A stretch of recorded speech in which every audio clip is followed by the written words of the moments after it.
ये राहें जहाँ तक जाएगी राहगीर वहाँ तक जाएगा। तुम दरिया से क्या पूछ रहे हो, नीर कहाँ तक जाएगा। अरे खींच दुनू की डोर निशाना साधो अपनी मंजिल का। अरे खींच दुनू की डोर निशाना साधो अपनी मंजिल का। बाकी बाद में देखेंगे कि तीर कहाँ तक जाएगा। बाकी बाद में देखेंगे कि तीर कहाँ तक जाएगा। वेल दोस्तों, नमस्कार, राम राम, वंदे मातरम। कैसे हैं सभी आप? आशा करते हैं कि कुशल मंगल होंगे। साथियों, मैं आपका दोस्त हनुमान प्रियार व्याख्याता हिंदी आज फिर हाजिर हूँ विशेषण का पार्ट नंबर 2 लेकर। तो साथियों, अब से पहले हमने संज्ञा, सर्वनाम और विशेषण का भाग 1 कर लिया है। अगर आपने वो वीडियो नहीं देखे हैं तो बायो में लिंक दिया गया है, वहाँ जाकर देख सकते हैं। तो चलिए प्रिय विद्यार्थियों, करते हैं आज का टॉपिक प्रारंभ। तो चलिए हम सबसे पहले करते हैं उद्देश्य विशेषण, फिर करेंगे विधेय विशेषण, फिर हम प्रयोग के आधार पर इन विशेषण है जो 4 प्रकार हैं वो हम करते हैं बाद में। तो चलिए पहले चलते हैं उद्देश्य विशेषण की ओर। उद्देश्य विशेषण, तो साथियों जैसे मैं आपसे पूछूं कि आपके जीवन में कोई न कोई उद्देश्य है या नहीं है, तो आप बोलेंगे सर हमारे जीवन का उद्देश्य कुछ न कुछ तो अवश्य है। तो यानी कि जो उद्देश्य होता है, और भी काम होते हैं जिंदगी में बहुत सारे, तो आप बताइए कि जो और काम पहले आते हैं, जो आपका मेन उद्देश्य है वो पहले आता है। आप बोलेंगे कि सर जो उद्देश्य मेन है वो पहले आएगा। तो जब वाक्य में विशेषण विशेष्य से पहले आए, कैसे आए? विशेष्य से पहले आए, वहां पर कौन सा होता है? उद्देश्य विशेषण। जैसे चलिए 1-2 उदाहरण देख लेते हैं। जैसे राम अच्छा लड़का है। राम कैसा लड़का है? राम अच्छा लड़का है। तो यहां बताइए, यहां पर विशेषण क्या होगा? अच्छा। विशेष्य है लड़का, लड़का क्या एक जातिवाचक संज्ञा है। तो विशेषण का पता कैसे लगेगा? विशेष्य कैसा है, विशेष्य कैसा है, विशेष्य अच्छा है। तो यहां पर विशेषण क्या हो जाएगा? अच्छा। अब देखिए ये अच्छा है, ये क्या है? विशेषण। क्या है? विशेषण। और ये जो लड़का है ये क्या है? विशेष्य। क्या कहलाएगा? विशेष्य। तो विशेषण और विशेष्य समझ में आया। अब देखो ये जो विशेषण है ये विशेष्य से पहले आया है कि बाद में आया है? जी पहले आया है। उद्देश्य हमारा जीवन में सबसे पहले है, तो विशेषण क्या आया है? पहले आया है, इसलिए ये क्या कहलाएगा? उद्देश्य विशेषण। क्या कहलाएगा? उद्देश्य विशेषण। चलिए एक आधा उदाहरण और देख लेते हैं। जैसे वह खूबसूरत लड़की है। वह खूबसूरत लड़की है। तो अब बताइए, अब यहां पर एक बात ध्यान देने योग्य है, वो क्या है सर? देखिए जो शब्द संज्ञा या सर्वनाम होगा वो क्या कहलाएगा? विशेष्य कहलाएगा। क्या कहलाएगा? विशेष्य कहलाएगा। तो अब देखिए ये विशेष्य है या नहीं है, क्योंकि ये क्या है? सर्वनाम है। क्या है? सर्वनाम है। और ये क्या है? लड़की। लड़की क्या है? लड़की भी एक संज्ञा है। लड़की भी क्या एक संज्ञा है। तो यहां पर संज्ञा है, ये सर्वनाम है, तो दोनों क्या हैं? दोनों के दोनों विशेष्य हैं। दोनों के दोनों क्या हैं? विशेष्य हैं। तो अब यहां पर देखें तो ये विशेष्य के बाद और इस विशेष्य से पहले आया है। तो यानी कि हम कह सकते हैं कि ना तो ये उद्देश्य विशेषण है ना ये विधेय विशेषण है, क्योंकि यह वह जो सर्वनाम है इसके बाद प्रयुक्त हुआ है और लड़की एक संज्ञा है जातिवाचक, इससे पहले प्रयुक्त हुआ है। तो मित्रों हमें ऐसे वाक्यों से क्या करना पड़ेगा? बचना पड़ेगा। तो हम और उदाहरण देख लेते हैं। जैसे आज आज सुहावना आज सुहावना मौसम है। आज सुहावना मौसम है। तो अब देखिए मौसम क्या है? विशेष्य। संज्ञा या सर्वनाम है। ये है विशेष्य, ये क्या है? विशेषण। क्या है? विशेषण। अब विशेषण, तो विशेषण अब विशेष्य से पहले आया है कि बाद में आया है? कि सर विशेष्य तो मौसम है, विशेषण क्या है? सुहावना है। तो सुहावना क्या है? मौसम से पहले आया है, तो ये क्या हो जाएगा? उद्देश्य विशेषण। चलिए और उदाहरण देख लेते हैं। जैसे कल गर्म दूध था। कल दूध कैसा था? गर्म था। तो दूध क्या है? विशेष्य, क्योंकि ये क्या है? संज्ञा है। संज्ञा भी कौन सी? जातिवाचक संज्ञा। मैंने आपको बताया कि जो द्रव्यवाचक में आता है वो किस में जाता है? जातिवाचक संज्ञा में। तो दूध क्या है? एक द्रव पदार्थ है, इसलिए ये क्या है? जातिवाचक संज्ञा है। तो संज्ञा से पहले क्या प्रयुक्त हुआ? गर्म। और गर्म क्या एक विशेषण है, दूध की विशेषता बता रहा है कि दूध कैसा था? गर्म था। तो इसलिए यहां पर गर्म शब्द है, ये क्या हो जाएगा? उद्देश्य विशेषण। क्या हो जाएगा? उद्देश्य विशेषण। चलिए विधेय विशेषण की ओर चलते हैं। विधेय विशेषण, विधेय विशेषण क्या हो जाएगा? उद्देश्य से उल्टा हो जाएगा। जैसा उद्देश्य है उसके बिल्कुल विपरीत क्या हो जाएगा? विधेय हो जाएगा। यदि वाक्य में विशेषण विशेष्य के बाद आए तो उसे क्या कहते हैं? विधेय विशेषण कहते हैं। उसे क्या कहते हैं? विधेय विशेषण कहते हैं। उद्देश्य हमारा जीवन का सबसे पहले था तो विशेषण भी पहले आएगा, विधेय बाद में आएगा। अब सर कैसे? अब अपने इनको ही उल्टा कर लेते हैं। जो हमने यहां पर लिखा था इसको क्या करेंगे? विशेषण बाद में लिख देंगे और विशेष्य पहले आ जाएगा। जैसे यहां पर हमने लिखा राम अच्छा लड़का है, तो यहां लिख देंगे राम लड़का अच्छा है। राम लड़का कैसा है? राम है वो अच्छा है।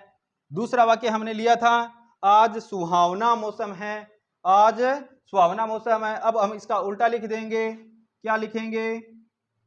आज मौसम सुहावना है, आज मौसम कैसा है?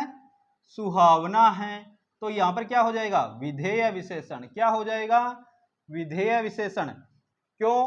क्योंकि देखो ये लड़का क्या है? विशेष्य है, विशेषण बाद में आया है, मौसम भी एक विशेष्य है, भाववाचक संज्ञा है, सुहावना बाद में आया है, ये विशेषण है। इसलिए कौन सा विशेषण हो जाएगा? विधेय विशेषण। कौन सा हो जाएगा? विधेय विशेषण। अब जहां तक मेरा मानना है कि उद्देश्य विशेषण और विधेय विशेषण आपके समझ में आ गया होगा। हाँ, इसका भी और उल्टा करके देखते, कल दूध गर्म था। क्या लिखेंगे? कल दूध गर्म था। कल दूध गर्म था। कल दूध कैसा था? गर्म था। अब देखिए दूध क्या है? एक विशेष्य है, गर्म क्या है? विशेषण है। तो विशेषण बाद में प्रयुक्त होता है, यानी कि विशेष्य के बाद में जो प्रयुक्त होता है वो क्या कहलाता है? विधेय विशेषण। और विशेषण विशेष्य से पहले आया है तो उद्देश्य विशेषण। तो इस बात का हमेशा याद रखना कि हमारा उद्देश्य जीवन में सबसे पहले है तो उद्देश्य विशेषण पहले आएगा, विधेय विशेषण बाद में आएगा। तो मित्रों जहां तक मेरा मानना है कि आपको उद्देश्य विशेषण, विधेय विशेषण और प्रय विशेषण अच्छी तरह समझ में आ गए होंगे। इसके साथ आप विशेषण और विशेष्य को भी अच्छी तरह समझ चुके होंगे। तो चलिए अब चलते हैं गुणवाचक विशेषण की ओर। तो देखिए साथियों, हम पहले क्या कर लेते हैं, इसकी परिभाषा कर लेते हैं। वे विशेषण, कौन से विशेषण शब्द? वे विशेषण शब्द जो किसी संज्ञा या सर्वनाम, संज्ञा या सर्वनाम अर्थात विशेष्य के गुण, दोष, दशा, दिशा, अवस्था, रंग, रूप, स्वाद, स्पर्श आदि का बोध कराए उसे क्या कहते हैं? गुणवाचक विशेषण कहते हैं। अब सर ये क्या है? रंग, रूप, गुण, दशा, दिशा, अवस्था, आकार, ये सारे क्या हैं? ये क्या है? विशेषण है। क्या है? विशेषण है। अब क्या है कि इसको याद करने के लिए हम क्या करेंगे? एक ट्रिक का यूज करेंगे। क्या करेंगे साथियों? जिस प्रकार मैंने कंपटीशन की तैयारी की थी उस समय क्या हुआ कि ये बहुत सारा मैटर होता है गुणवाचक विशेषण में, परंतु जब मैं इसको याद करने के लिए बैठा तो मेरे को लगा यार ये इसमें तो बहुत सारा कुछ है, परंतु ऐसा इसमें कुछ है नहीं, ज्यादा लंबा चौड़ा कुछ है नहीं, तो घबराने की आवश्यकता आपको है नहीं। तो चलिए देख लेते हैं इसको क्या है। इसमें सबसे पहले आता है गुण। सबसे पहले आता है गुण। गुण किसका? संज्ञा या सर्वनाम का। किसका? विशेष्य। विशेष्य होने के लिए क्या करना पड़ेगा? अगर कोई शब्द विशेष्य है तो उसे संज्ञा या सर्वनाम होना पड़ेगा। संज्ञा और सर्वनाम नहीं है तो विशेष्य नहीं है। देखिए अच्छा, भला, सभ्य, दानी, कर्मठ, ये सारे के सारे क्या हैं? विशेषण हैं। और किसके अंतर्गत आएंगे? गुणवाचक विशेषण के अंतर्गत। देखिए अच्छा, अच्छा लड़का, अच्छा लड़का, भला आदमी, सभ्य औरत, दानी राजा, कर्मठ व्यक्ति।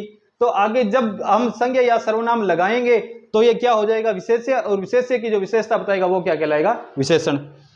इसी प्रकार जैसे चलते हैं दोष। दोष क्या होता है? बुरा, असभ्य, कंजूस, चोर, अशिष्ट आदि की सारे के सारे क्या हैं?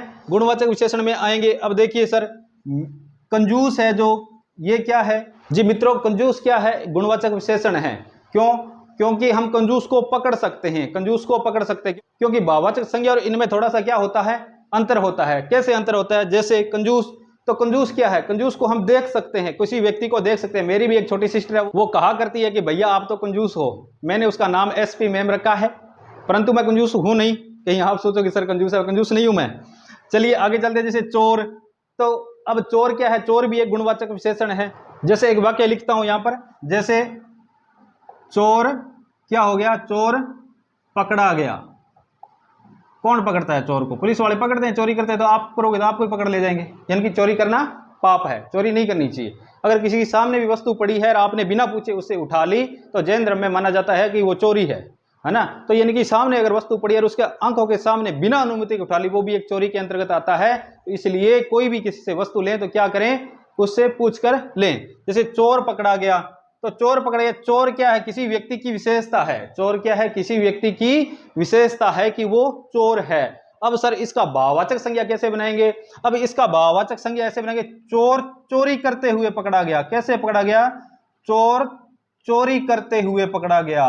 तो अब देखिए यहां पर चोरी, यहां पर है चोरी।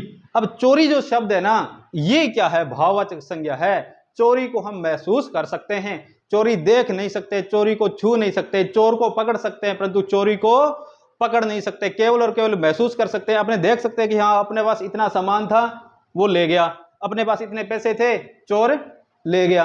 तो क्या है? वो हम पैसे देख सकते हैं, यानी कि धन को देख सकते हैं भी क्या क्या ले गया, परंतु चोरी को नहीं देख सकते। चोरी क्या है? एक महसूस करने वाली चीज है, इसलिए इसे क्या कहेंगे? भाववाचक संज्ञा। चलिए देखिए इसी प्रकार क्या होगा? कंजूस से कंजूसी, कंजूस से क्या होगा? कंजूसी भाववाचक संज्ञा हो जाएगी। तो यानी कि विशेषण से आपको भाववाचक संज्ञा बनानी आनी चाहिए। चलिए दशा, दशा क्या होती है? जैसे रोगी है, स्वस्थ है, मोटा है, पतला है, बीमार है, ये सारे के सारे क्या हैं? गुणवाचक विशेषण। जैसे रोगी आदमी, स्वस्थ लड़का, मोटी लड़की, पतला आदमी, बीमार राजा, ये सारे के सारे क्या हैं? संज्ञा या सर्वनाम से जुड़े रहेंगे। और संज्ञा या सर्वनाम से जुड़े रहेंगे तो ये क्या हो जाएंगे? विशेषण हो जाएंगे। इसी प्रकार दिशा, पूर्वी, पश्चिमी, उत्तरी, दक्षिणी, बाहरी, भीतरी, ये सारे के सारे क्या हैं? दिशा से संबंधित है। जैसे आज कहते हैं कि पूर्वाई चल रही है, क्या चल रही है? पूर्वाई यानी कि पूर्व की ओर से हवाएं आ रही है। जैसे भीतरी, जैसे भीतरी गली, बाहरी आदमी, ये सारे के सारे क्या हैं? गुणवाचक विशेषण। चलिए आगे चलते हैं। आकार, आकार में गोल, चपटा, सुडोल, अंडाकार, ये सारे के सारे क्या हैं? सारे के सारे आकार में आ जाते हैं। जैसे गोल, तो जैसे गोल गोल मुंह वाली लड़की अच्छी लगती है ना। जैसे उसका पैर चपटा है, जैसे उसके अंग प्रत्यंग क्या है? सुडोल हैं। जैसे अंडाकार, यानी कि ये न किसी व्यक्ति वस्तु की विशेषता बताएंगे। चलिए आगे चलते हैं। रूप, रूप को आपको पता ही है, रूप के बारे में तो आप बहुत जानते हैं। जैसे सुंदर है, कुरूप है, कैसी है कि सुंदर है, कैसा है सुंदर है। आगे चलती आकर्षक, उसका चेहरा क्या है? आकर्षक है, मन भावक है, मन को मोहने वाला है। दर्शनीय, वह स्थान कैसा है? वह दर्शनीय स्थल है। कैसा स्थल है? दर्शनीय स्थल है। तो स्थल की क्या विशेषता है? कि दर्शनीय, दर्शनीय यानी कि देखने योग्य स्थान। दर्शनीय स्थल, देखने योग्य स्थान। चलिए आगे चलते हैं। स्वाद, स्वाद क्या? कड़वा, मीठा, कटु, रसीला, यानी कि रसीला आम, यानी कि कोई चीज रस से भरी होती है उसे क्या कहते हैं? रसीला। अब जैसे आम मीठा है, आम रसीला है, यानी कि आम मीठा है, रसीला है। रसीला यानी कि उसमें बहुत सारा रस भरा है। क्या भरा है? रस भरा है। चलिए आगे चलते हैं। जैसे स्पर्श, स्पर्श यानी कि किसी चीज को छूना, स्पर्श यानी कि किसी चीज को छूना। जैसे छू कर देखते हैं हमें, जैसे आंख बंद कर ली, हाँ कोमल है, खुरदरा है, मुलायम है, कैसा है ना, पता चल जाता है। जैसे मेरे एक सीनियर साथी हैं, मैं उनके साथ जब भी हाथ मिलाता हूं तो बड़ा अच्छा लगता है, क्योंकि उनके हाथ क्या हैं? पोले पोले हैं। क्या है? पोले पोले। जैसे ही हाथ मिलाता तो ऐसे लगता है दही में हाथ डाल लिया है ना। तो मैं उनसे कहता हूं कि सर आपके हाथ बड़े पोले पोले हैं। तो वो किस में आएगा? स्पर्श में आएगा। ये उनकी विशेषता है कि उनके हाथ क्या हैं? पोले पोले हैं। चलिए, यानी कि कोमल हैं। काल, काल तो नया, पुराना, प्राचीन, ये सारे के सारे काल में आ जाएंगे। कैसा है? नया मकान, पुरानी घड़ी, प्राचीन इतिहास, यानी कि किसी न किसी संबंधित, यानी कि संज्ञा या सर्वनाम की क्या बताते रहेंगे? विशेषता बताते रहेंगे।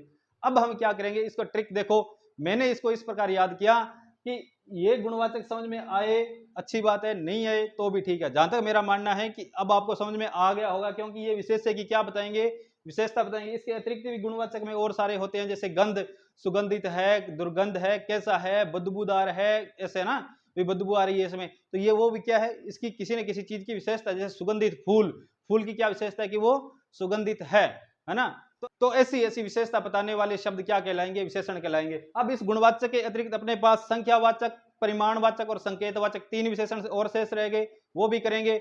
अब मैंने कैसे याद किया सर, मैंने इस प्रकार याद किया कि अगर परीक्षा में मैंने संख्यावाचक, संकेतवाचक और परिमाणवाचक तीनों अच्छी तरह पढ़ लिए, वो आए तो ठीक है, नहीं आए तो गुणवाचक तो अपना पक्का रहेगा। इसलिए गुणवाचक पर क्या करना है, टिक करना है। यानी कि संख्यावाचक, परिमाणवाचक और संकेतवाचक। संख्यावाचक में संख्या का ज्ञान होगा, परिमाणवाचक में मापतोल संबंधी होगा, संकेतवाचक में सर्वनाम प्लस संज्ञा, यानी कि सर्वनाम का पड़ोसी कौन होगा, संज्ञा होगा। अगर सर्वनाम का पड़ोसी संज्ञा है तो सार्वनामिक विशेषण संकेतवाचक विशेषण होगा। तो चलिए मित्रों करते हैं स्टार्ट संख्यावाचक विशेषण। देखिए मैंने आपको बताया था कि विशेषण क्या बताएगा, विशेषता बताएगा। अब देखिए संख्यावाचक, संख्यावाचक विशेषण नाम से ही पता चल रही है, संख्या क्या होगी, संख्या। अब देखो जिन शब्दों से संज्ञा या सर्वनाम की संख्या लक्षित होती है, क्या लक्षित होती है, संख्या लक्षित होती है, उसे क्या कहते हैं, संख्यावाचक विशेषण कहते हैं। अर्थात यूं कह सकते हैं जिन शब्दों से संज्ञा या सर्वनाम की संख्या का बोध होता है उसे क्या कहते हैं, संख्यावाचक विशेषण। संख्यावाचक विशेषण के दो भेद होते हैं साथियों, कितने भेद होते हैं, दो होते हैं। एक तो होता है निश्चित संख्यावाचक, कौन सा, नंबर 1 निश्चित संख्यावाचक विशेषण, और नंबर 2 पर होता है अनिश्चित संख्यावाचक विशेषण। निश्चित संख्यावाचक विशेषण और अनिश्चित संख्यावाचक विशेषण। अब सर निश्चित क्या होगा और अनिश्चित क्या होगा, इसके लिए मैं एक उदाहरण देता हूं आपको। देखिए मैं लिखता हूं यहां पर, जैसे छत पर चार लड़के, छत पर 4 लड़के बैठे हैं, छत पर 4 लड़के बैठे हैं। अब दूसरा उदाहरण देखिए, बाहर कुछ लोग आए हैं, बाहर कुछ लोग आए हैं। यहां पर इनको थोड़ा ध्यान से देखेंगे, छत पर 4 लड़के बैठे हैं, छत पर कितने लड़के बैठे हैं, 4 लड़के बैठे हैं, बाहर कुछ लोग खड़े हैं। अर्थात संख्या का मतलब क्या होगा साथियों, संख्या का मतलब होगा हम संख्या की क्या करेंगे, गिनती करेंगे। क्या करेंगे, गिनती करेंगे। जो चीज गिनने योग्य है वो किस में आएगी, संख्यावाचक। जो मापतोल संबंधी होगी वो जाएगी परिमाणवाचक में। तो देखिए 4 लड़के, 4 लड़कों को हम गिन सकते हैं, 1 2 3 4, 4 पूरे हो गए। ऐसे कुछ लोग आए हैं, कुछ लोग आए हैं, पता नहीं कितने आए हैं, लोग आए हैं। लोग को हम गिन सकते हैं, लोग यानी व्यक्ति, व्यक्ति को हम गिन सकते हैं। अब ऐसे नहीं कहेंगे बाहर कुछ लोग यानी कि 5 किलो लोग आए हैं या 10 क्विंटल लोग आए हैं, ऐसे कहेंगे क्या, ऐसे नहीं कहेंगे। इसलिए किस में जाएगा, संख्यावाचक में। जो चीज मापी तो ली जाएगी वो परिमाणवाचक में जाएगी, और जो जिसको गिना जाएगा वो किस में जाएगा, संख्यावाचक में। क्योंकि हम क्विंटल में लोग को नहीं गिनते, संख्या में गिनते हैं, इसलिए ये क्या हो जाएगा, संख्यावाचक। अब देखो यहां पर निश्चित है कि कितने लड़के बैठे हैं, 4 बैठे हैं। कुछ लोग आए हैं, कुछ लोग यानी कि कुछ लोग, कुछ यानी कि निश्चित नहीं है, इसलिए ये निश्चित संख्यावाचक विशेषण और ये अनिश्चित संख्यावाचक विशेषण। इतना समझ में आया। चलिए आगे चलते हैं। देखिए निश्चित संख्यावाचक है ना, उसके भेद होते हैं। आगे कितने भेद होते हैं, 5 भेद होते हैं। कितने भेद होते हैं, 5 भेद। क्योंकि अपने पास बोर्ड पर इतनी जगह है, यहां पर हम उदाहरण दे देकर समझेंगे। चलिए देखिए निश्चित संख्यावाचक कितने भेद होते हैं, 5 भेद होते हैं। नंबर 1 होता है गणनावाचक।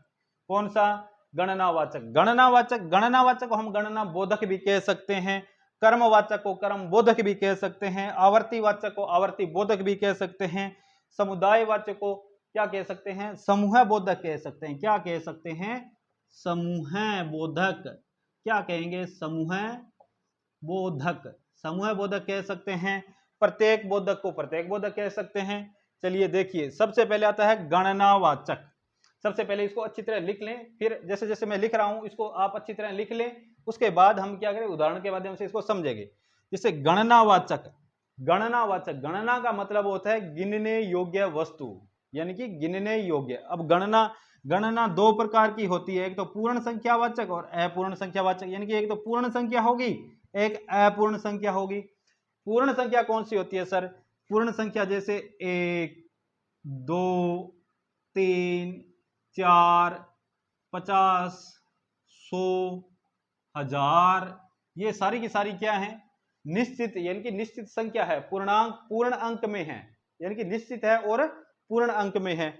अपूर्णांक बोधक कह सकते हैं इसको पूर्णांक बोधक कह सकते हैं, पूर्ण संख्यावाचक कह सकते हैं, अपूर्ण संख्यावाचक कह सकते हैं। चलिए अपूर्णांक बोधक में देखो ऐसे आएगा, आधा, क्या आएगा, आधा, पाव, सवा, ढाई, 4.5, यानी कि ऐसी संख्या किस में आएगी, अपूर्णांक बोधक में आएगी। किस में आएगी, अपूर्णांक बोधक में आएगी। चलिए आगे देखिए, क्रमवाचक नंबर 3 क्या है, क्रमवाचक। क्रमवाचक क्या होता है, देखिए क्रम यानी कि जैसे दुगुना, दुगुना, दोगुना भी कह सकते हैं, तिगुना, क्या कहेंगे, तिगुना, चौगुना, 5 गुना, 10 गुना, ये ऐसे आगे चलता रहेगा। ये क्या आता है, कर्मवाचक में। अब आता है आवर्तीवाचक। क्या, आवर्तीवाचक। आवर्तीवाचक में क्या होगा, जैसे पहला, दूसरा, तीसरा, चौथा, ये सारे के सारे क्या हैं, आवर्तीवाचक, यानी कि आवर्ती हो रही है। कौन सी, पहला, दूसरा, छठा लड़का, 7वीं लड़की, 5वां बच्चा, 8वीं औरत, यानी कि आगे आगे चलता जाएगा। ये है आवर्तीवाचक। अब आगे चलते हैं, समुदायवाचक या समूह बोधक। समुदायवाचक या समूह बोधक। अब इसमें क्या होगा, इसमें होगा आएगा दोनों, जैसे दोनों लड़के मेरे पास आ जाओ, पांचों लड़कियां बाहर चली जाओ, पांचों लड़कियां बाहर चली जाओ, है ना, ऐसे दोनों, तीनों, पांचों, सातों, ये सारे के सारे किस में आएंगे, समुदायवाचक में, है ना। अब आते हैं प्रत्येक बोधक। प्रत्येक बोधक, प्रत्येक बोधक का मतलब होता है हर एक, यानी कि एक एक बच्चे को क्या दो, मिठाई दो, एक एक बच्चे को क्या दो, मिठाई दो, हर एक, हर एक, हर एक गरीब व्यक्ति को क्या दो, कंबल दो, हर एक गरीब व्यक्ति को क्या दो, कंबल दो। प्रत्येक पौधे का जियो टैग करो। जैसे आज के समय में चल रहा है हमारा जियो टैग, पर्यावरण संरक्षण को लेकर के क्या है, पहले पौधे लगाते हैं उसके बाद जियो टैग करते हैं। जैसे प्रत्येक पौधे का क्या करो, जियो टैग करो, प्रत्येक पौधे का क्या करो, जियो टैग करो। तो ये होता है प्रत्येक बोधक। अब अपने उदाहरण देख लेते हैं। यहां पर जगह नहीं है, मैं इसको हटा रहा हूं, उम्मीद करता हूं कि आपने लिख लिया होगा। अब इसको समझते हैं, क्या करते हैं, समझते हैं। देखिए कैसे समझेंगे, उदाहरण के माध्यम से समझेंगे। अब मैं 2-3 उदाहरण लिखूंगा यहां पर। अब आपको बताना है कि सर किस में जाएगा, किस में नहीं जाएगा। अब देखो अनिश्चित के कुछ पार्ट देख लेते हैं। अनिश्चित का वैसे कोई भेद नहीं होता, परंतु कुछ ना कुछ तो होगा ना जो अनिश्चित संख्या का बोध कराएगा। जैसे कुछ लोग मेला देखने गए। कुछ लोग कहां गए, मेला देखने गए। चंद लोग मूवी देखने गए। चंद लोग मूवी देखने आए या मूवी देखने गए। कई विद्यार्थी कहां खड़े हैं, कई विद्यार्थी विद्यालय के बाहर खड़े हैं। कुछ लोग, चंद लोग, कई विद्यार्थी, 20 लोग, कितने लोग, 20 लोग विद्यालय में आए। 20 लोग विद्यालय में आए। हजारों लोग, कैसे लोग, हजारों लोग भीड़ में क्या थे, शामिल थे। अब ऐसे ऐसे शब्द और भी हैं, जैसे अनगिनत, जैसे अनगिनत, अनगिनत लोग, अनगिनत लोग। और जैसे असंख्य तारे, असंख्य तारे, असंख्य तारे। अब इसके अतिरिक्त यह भी हो सकता है, जैसे लगभग 50 लोग थे। कितने थे, लगभग 50 लोग थे। कितने थे, लगभग 50 लोग थे। अब देखो एग्जाम में गलती कहां होती है, कई बार ऐसा वाक्य दे दिया जाता है और उसमें पूछ लिया जाता है कि उस सभा में लगभग 1000 लोग थे, तो नीचे ऑप्शन दिया जाता है, बताइए निश्चित संख्यावाचक, अनिश्चित संख्यावाचक, निश्चित परिमाणवाचक, अनिश्चित परिमाणवाचक। अब इतना तो कन्फर्म हो गया कि लोगों को तोलेंगे नहीं, तो जाएगा किसमें, संख्यावाचक में जाएगा। अब परंतु क्या होता है कि हम क्या करते हैं, 1000 देखते ही क्या लगा देते हैं, संख्यावाचक, और वो भी निश्चित वाला। कौन सा, निश्चित संख्यावाचक। परंतु उससे पहले उसने एक शब्द दिया होता है। क्या दिया होता है? लगभग 1000 लोग थे। लगभग, लगभग का मतलब होता है कि कन्फर्म नहीं है, हो सकता है 900 हो सकता है 1100 हो, कन्फर्म है नहीं कि कितने लोग थे। इसी प्रकार कई उदाहरण और भी हैं, जैसे, क्योंकि जितने ज्यादा उदाहरण करेंगे ना उतने ही ज्यादा आपके समझ में आएगी। चलिए देखते हैं। जैसे मैंने लिखा, मुझे मुझे 1000, 2000, 2000 रुपए की आवश्यकता है। क्या है? मुझे 1000, 2000 रुपए की आवश्यकता है। अब देखो, अब इसमें क्या है? निश्चित है कि अनिश्चित है? अपने को पता चल गया कि सर 1000, 2000 रुपए यानी कि कितना भी हो सकता है। 1000 और 2000 के बीच की संख्या 1000, 2000, या ऐसे भी कह सकते हैं मुझे लगभग 5000 रुपए की आवश्यकता है। तो लगभग, लगभग 5000 की, पक्का नहीं है कि 5000 ही चाहिए, नहीं, लगभग चाहिए। ठीक है ना? तो इस बात का विशेष ध्यान रखें। जहां पर लगभग शब्द आ जाए तो वहां पर क्या हो जाता है? अनिश्चित संख्यावाचक विशेषण होता है। तो चलिए आगे देखते हैं और उदाहरण देख लेते हैं। गणनावाचक, गणनावाचक मैंने आपको बताया, गणनावाचक में संख्या होगी पूरी 1, 2, 3।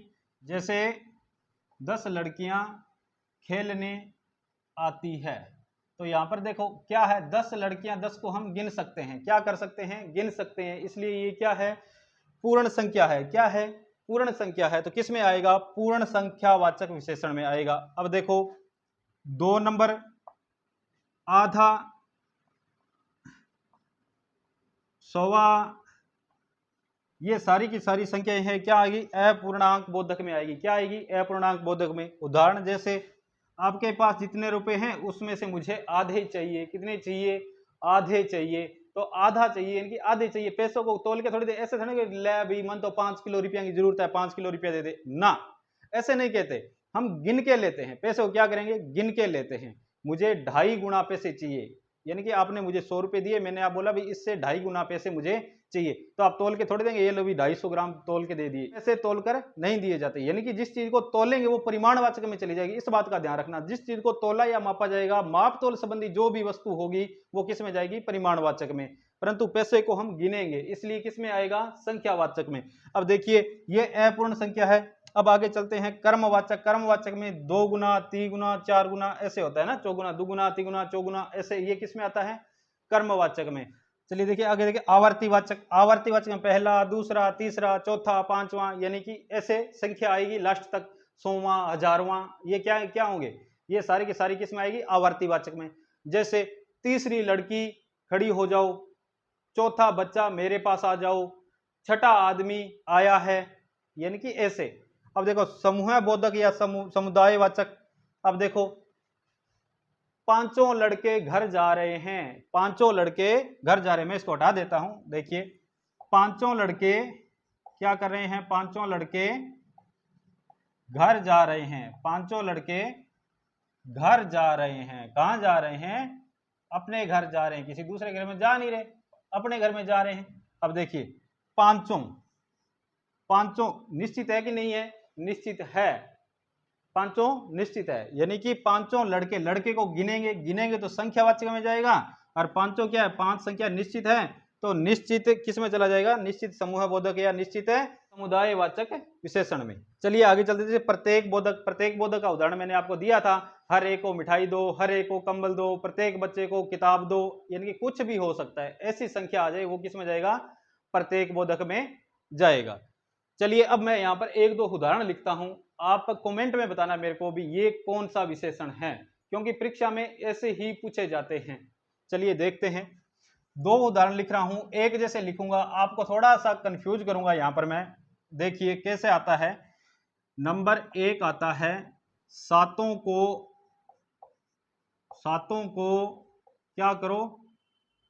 घर बुला लाओ। सातों को घर बुला लाओ। अब सातों को घर बुला लो, और एक लिखूं मैं यहां पर, 20 लोग घर के बीसों लोग घर के बाहर खड़े हैं, बीसों लोग घर के बाहर खड़े हैं। तो मेरा ये मानना है कि एक बार वीडियो पॉज कीजिए और यहाँ पर जो आपको लग रहा है वो लिखिए कि कौन सा विशेषण कैसा है, वो लिखिए, फिर आगे बढ़िए आप। चलिए मैं बताता हूं। अब देखिए, अब जहां तक ये है और ये है, लगभग दोनों के सर अनिश्चित संख्यावाचक विशेषण है। क्या है? अनिश्चित संख्यावाचक विशेषण है, परंतु अनिश्चित संख्यावाचक यहां पर नहीं है मित्रों। कारण क्या है इसके पीछे? देखिए, जब संख्या आ जाती है दहाई में यानी कि डबल संख्या आ जाती है, या संख्या आ जाती है सैकड़ा में, 3 संख्या आ जाती है, या संख्या आ जाती है हजारों में, आई बात समझ में, वहां पर होता है अनिश्चित संख्यावाचक विशेषण। कौन सा? अनिश्चित संख्यावाचक विशेषण। परंतु जब तक संख्या इकाई में रहती है ना, इकाई के अंक में रहती है, तब तक वो निश्चित होगा। कैसे होगा? 1 से लेकर के 9 तक की संख्या अगर आती है, वहां पर निश्चित संख्यावाचक विशेषण होगा। क्या होगा? निश्चित संख्यावाचक विशेषण। कैसे? देखिए, सातों को घर बुला लाओ, सातों को क्या करो? घर बुला लाओ। निश्चित है कि कितने हैं? 7 ही हैं। कितने हैं? 7 ही हैं। और सातों को घर बुला लाओ, तो अब इस बात का भी ध्यान रखना पड़ेगा। कई बार क्या है, यहां पर देखो, क्या आगे कुछ दिया ही नहीं, विशेष दिया है क्या? नहीं दिया। ये क्या है कि अपने को ढूंढना पड़ेगा। अब सातों को घर बुलाओ, डांगरा तो बुला के ले कोने की नहीं, है ना, या कोई पशु पक्षी है, वन बुला के ले, बिल्ला 4 डांगर है, वन बुला के ले, ऐसा नहीं होता ना। तो यही बात है, क्योंकि सातों कोई ना कोई व्यक्ति होंगे। क्या होंगे? व्यक्ति होंगे, चाहे वो स्त्री है, चाहे वो पुरुष है, चाहे वो बच्चा है, चाहे वो बूढ़ा है, होगा क्या? मनुष्य जाति का, यानी कि मानव होगा। मानव को बुलाया जाता है, जानवरों को ऐसे नहीं कि हाँ जी उन सातों जानवरों को बुला के लेके आओ, ऐसा होता है क्या? ऐसा कतई नहीं होता। चलिए ऐसे कह सकते हैं, पकड़ के लेके आओ। जानवरों को क्या करते हैं? पकड़ते हैं। ऐसे कह सकते हैं कि जानवरों को क्या करो? पकड़ के लेके आओ, है ना, बुला के लेके नहीं आओ, पकड़ के लेके आओ। चलिए अब देखो, यहां पर है 20। क्या लिखा मैंने? 20 लोग। अब संख्या कहां चली गई? दहाई में चली। कहां चली गई? दहाई में। जब संख्या दहाई में, सैकड़ा में, हजारों में, लाखों में चली जाती है, वहां पर क्या होता है? अनिश्चित संख्यावाचक विशेषण। तो यहां पर 20 लोग, 20 लोग क्या? 20 लोग का मतलब है कि यहां पर 17 भी हो सकते हैं, 18 भी हो सकते हैं, 22 भी हो सकते हैं, 21 भी हो सकते हैं। कंफर्म नहीं है कि 20 ही है ना। अगर मैं यहां पर लिख देता 20 लोग, 20 लोग घर के बाहर खड़े हैं, तो क्या हो जाता? तो निश्चित संख्यावाचक विशेषण हो जाता। परंतु मैंने क्या लिखा? 20 लोग। 20। अब 20 का मतलब क्या है? कि अनिश्चित संख्या है। चलिए एक दो उदाहरण और देख लेते हैं। कंफ्यूज हुए आप? परंतु इनसे कंफ्यूज होना नहीं है। देखिए, मैं यूं कहूं कि उसका प्रवासी पति वर्षों बाद क्या हुआ? घर लौटा। आई बात समझ में? उसका प्रवासी पति क्या हुआ? वर्षों बाद घर लौटा, अर्थात कहीं गया हुआ था, ठीक है, और कई वर्षों बाद वो क्या हुआ? घर पर लौटा। तो अनिश्चित संख्या ऐसे भी आती है कई बार। क्या? अनिश्चित संख्या ऐसे भी आती है, क्योंकि यहां पर पता नहीं है कि कितने वर्षों बाद लौटा। वर्षों बाद लौटा, हो सकता है 10 वर्ष बाद भी लौट गया हो, ज्यादा रुसड़ हो तो उसका 15 साल ही ना आए हो, उसका 20 साल भी ना आए हो है पाछो, तो है ना। तो यानी कि निश्चित संख्या यहां पर नहीं है। अब क्या है कि पता कैसे करेंगे? वर्षों को क्या करेंगे? गिनेंगे। 1 वर्ष, 2 वर्ष, 3 वर्ष, 4 वर्ष, 5 वर्ष। अब वर्षों बाद लौटा, अपने को पता है वर्षों बाद लौटा, परंतु उसकी घरवाली है, उसको तो पता नहीं, वो तो बेचारी दिन गिन गिन के काट रही होगी, हाँ आ जाएगा, कल आएगा, आ जाएगा, कल आएगा, ऐसे, है ना। तो उसको तो पता है कितने वर्ष, क्योंकि वर्ष को गिन रही है, वो तोड़ नहीं रही भी, हाँ 2 किलो वर्ष बाद आया, 4 किलो वर्ष बाद आया, ऐसे नहीं कर रही, है ना, वो गिन रही है। और अपने दूसरे व्यक्ति देखते हैं तो क्या, घरे तो आ गए। अब कई बार जेल से छूट के कोई व्यक्ति आता है तो कहता हाँ वो आ गया, कई दिनों बाद आया है।